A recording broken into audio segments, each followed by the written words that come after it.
Hello everyone, ഞാൻ doctor Xavier. പുതിയൊരു വീഡിയോയിലേക്ക് എല്ലാവർക്കും സ്വാഗതം. ഇന്നത്തെ വീഡിയോയിൽ മാഹിഷ ദ്രാവകം. പേടിക്കണ്ട, മാഹിഷ ദ്രാവകം എന്ന് പറഞ്ഞാൽ സംസ്കൃതം പേരാണ്. പോത്തിൻ ദ്രാവകം ഇപ്പോൾ എല്ലാവർക്കും മനസ്സിലായില്ലേ? പോത്തിൻ ദ്രാവകത്തിനെ പറ്റി നിങ്ങൾ കേട്ടിട്ടുണ്ടാവും.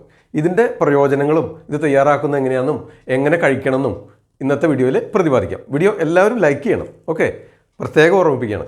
അപ്പോൾ മാഹിഷ ദ്രാവകം തയ്യാറാക്കുന്നതിന് പ്രത്യേകമായിട്ട് വേണ്ട സംഗതികൾ എന്തൊക്കെയാണെന്ന് വെച്ചാൽ അതിൻ്റെ പ്രധാന ചേരുവ പോത്തിറച്ചിയില്ലേ, പോത്തിൻ മാംസമല്ല നമുക്ക് വേണ്ടത്, പോത്തിൻ്റെ എല്ല് കഷ്ണങ്ങളാണ് വേണ്ടത്. പോത്തിൻ്റെ എല്ല് കഷ്ണം കട്ട് ചെയ്തെടുത്ത് നുറുക്കിയിട്ടത്, എന്നിട്ട് അതിൽ മഹാരാസ്നാദി കഷായത്തിൻ്റെ യോഗം, ആ കഷായം മരുന്നുകൾ. ഇനി അതല്ലെങ്കിൽ ചിലർ അഷ്ടവർഗം കഷായത്തിൻ്റെ യോഗം എടുക്കാറുണ്ട്. രണ്ടായാലും ഗുണം തന്നെയാണ്.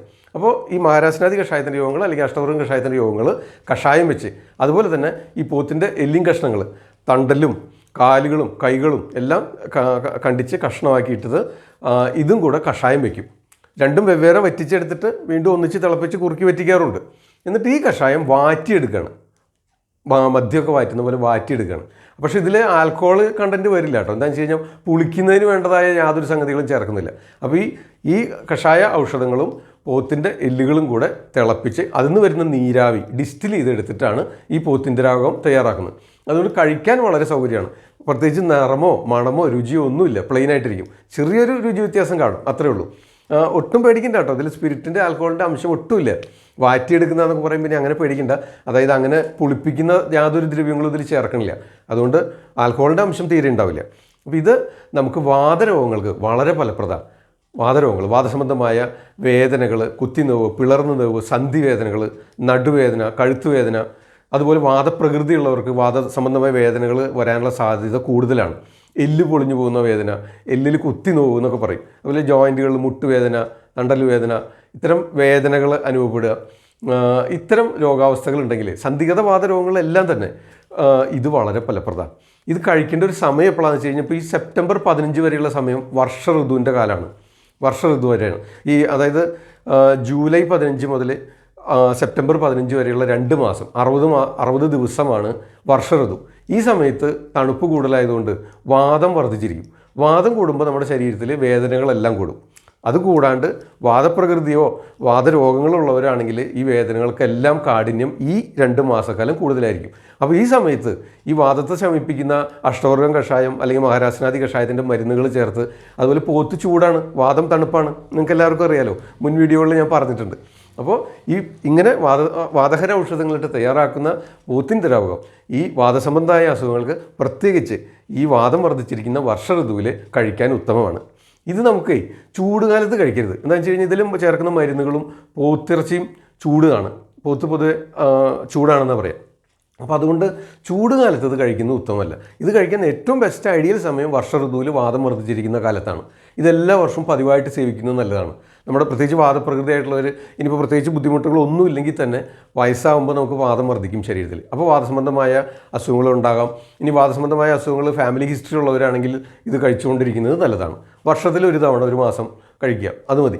അപ്പോൾ അതിനായിട്ട് നമുക്ക് ഒരു 15 മില്ലി മാഹിഷ ദ്രാവകം അല്ലെങ്കിൽ പോത്തിൻ ദ്രാവകം എടുക്കുക. എന്നിട്ട് അതിൽ ഒരു 15 മില്ലിയോ 30 മില്ലിയോ ബലാരിഷ്ടോ അശ്വഗന്ധാരിഷ്ടോ ദശമൂലാരിഷ്ടോ, അത് നിങ്ങളൊരു വൈദ്യനെ, ഒരു ഡോക്ടറെ സമീപിച്ച് കഴിഞ്ഞാൽ കൃത്യമായിട്ട് നിങ്ങളുടെ രോഗസ്ഥിതിക്ക് അനുസരിച്ചും ശരീരപ്രകൃതിക്ക് അനുസരിച്ചും ഏതാണ് വേണ്ടതെന്ന് നിശ്ചയിച്ച് തരും. പൊതുവെ ബലാരിഷ്ടവും പോത്തിൻ ദ്രാവകവും കൂടി രണ്ടും കൂടി സമം ചേർത്ത് 30 മില്ലി കാലത്തും രാത്രിയും ഭക്ഷണശേഷം കഴിക്കാറുണ്ട്. പൊതുവെ അത് പലരും കടകളിൽ നിന്ന് നേരിട്ട് വാങ്ങിച്ച് കഴിക്കാറുണ്ട്. പക്ഷേ നിങ്ങളൊരു ഡോക്ടറുടെ നിർദ്ദേശപ്രകാരമാണെങ്കിൽ ഇതിൽ പോത്തിൻ ദ്രാവകത്തിനോട് കൂടെ എന്തെല്ലാം മരുന്നുകൾ ചേർത്ത് ഉപയോഗിക്കണം. രാസ്നാദി കഷായം ചേർത്ത് ഉപയോഗിക്കാറുണ്ട്, ബലാരിഷ്ടം ചേർത്ത് ഉപയോഗിക്കാറുണ്ട്. അത് ഏതേത് രോഗാവസ്ഥയ്ക്കാണ് ഏതേത് മരുന്നുകളാണ് വേണ്ടതെന്നുള്ളൊരു ഡോക്ടറെ നേരിട്ട് സമീപിച്ചാൽ കൃത്യമായിട്ട് പറഞ്ഞുതരും.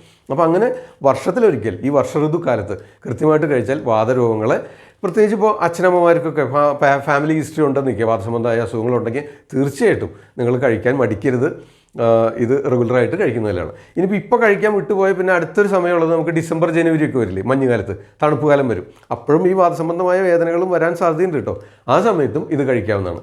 പക്ഷേ ഒരു മുതൽ മെയ് വരെയുള്ള സമയമില്ലേ, നല്ല ചൂടുള്ള സമയം, ജനുവരി കഴിഞ്ഞാൽ നമുക്ക് ചെറിയ ചൂട് തുടങ്ങും. അപ്പോൾ ഫെബ്രുവരി മുതൽ മെയ് മാസം വരെയുള്ള ചൂട് കാലത്ത് ഇത് കഴിക്കാതിരിക്കണം. കഴിക്കണ്ട. എന്താണെന്ന് വെച്ച് കഴിഞ്ഞാൽ ശരീരത്തിൽ ചൂട് കൂടും. പ്രത്യേകിച്ച് ഉഷ്ണരോഗങ്ങളൊക്കെ ഉള്ളവർ, അതുപോലെ സ്ത്രീകൾക്ക് യൂറിനറി ഇൻഫെക്ഷൻ ഒക്കെ ഉള്ളവരാണെങ്കിൽ ഇത് കഴിക്കുമ്പോൾ ചൂട് കൂടുമ്പോൾ അത്തരം ബുദ്ധിമുട്ടുകളൊക്കെ കൂടുതൽ അനുഭവപ്പെടാൻ സാധ്യതയുണ്ട്. അപ്പോൾ ഏറ്റവും ഐഡിയൽ സമയം വർഷക്കാലം, അതുപോലെ മഞ്ഞുകാലം. ആ സമയത്ത് തന്നെയാണ് വാതവും വർദ്ധിക്കാൻ, നിങ്ങൾക്ക് ഈ വേദനകളും നൊമ്പരങ്ങളൊക്കെ കൂടുക. ആ സമയത്ത് ഇത് കൃത്യമായിട്ട് റെഗുലറായിട്ട് എല്ലാ വർഷവും കഴിച്ചോ.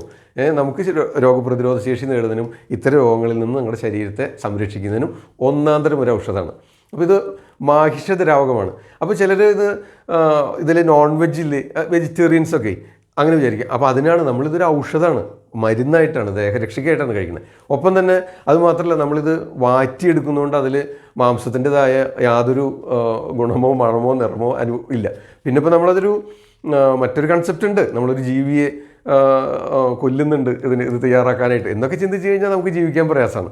അപ്പോൾ നമുക്ക് ആരോഗ്യത്തിനായിട്ട് ഔഷധം എന്നുള്ള നിലയിൽ ഇത് കഴിക്കുന്നതുകൊണ്ട് തെറ്റില്ല. എളുപ്പം ദഹിക്കും. അരിഷ്ടത്തിൽ ചേർത്താണ് കഴിക്കുന്നത്. മധുരമാണ്. പക്ഷേ അരിഷ്ടത്തിൽ ചേർത്ത് കഴിയുമ്പോൾ പ്രമേഹ രോഗികളൊന്നും ശ്രദ്ധിക്കണം. എന്ന് വെച്ച് കഴിഞ്ഞാൽ ഈ അരിഷ്ടങ്ങളിലൊക്കെ ഒരു ഏകദേശം 40% ശർക്കര ചേർക്കുന്നുണ്ട്. അപ്പോൾ അതുകൊണ്ട് ഷുഗർ കൂടാൻ സാധ്യതയുണ്ട്. അപ്പോൾ അങ്ങനെയുള്ളവർക്ക് കഷായങ്ങളുടെ കൂടെ കഴിക്കാൻ പറ്റും. മനസ്സിലായോ? അപ്പോൾ അത് നിങ്ങളൊരു ഡോക്ടറെ സമീപിച്ച് എങ്ങനെയാണ് വേണ്ടതെന്ന് നിശ്ചയിക്കുക.